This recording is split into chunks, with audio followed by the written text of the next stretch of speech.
伫咧12月初10世界人权日这天，亲像民间的书解会，也个市长案的主角黄文雄来到总统府头前，要替死刑犯屈和顺请兵，引用行的方式说总统府32分钟，代表屈和顺伫家家含冤受苦32天，也呼吁总统着爱赶紧改特赦。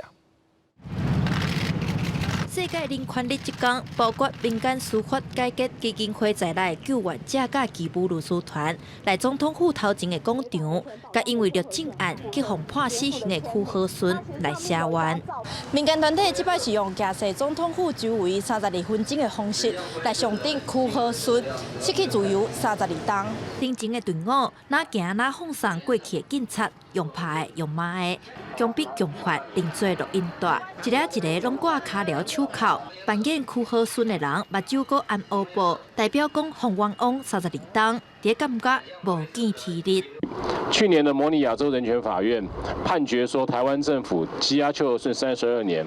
这个羁押本身就是酷刑，更不要讲说一个人含冤埋在那个看守所里面阴暗的角落里头埋了32年，把他人生最精华的岁月都放在看守所里面腐烂。 屈和顺1987年去互指控涉嫌保险员关昂玉兰分尸案、学生入境杀害立息案，经过真侪摆的警审，伫2011年。 去互判死刑确定，不过义务律师团认为讲有冤情，而且警方嘛有动刑逼扣金等等的定数违法，一直替伊走总法冤枉。今年4月，嘛有向总统府要求特赦，不过也未得到回应。记者陈嘉文、林玉凯台北报道。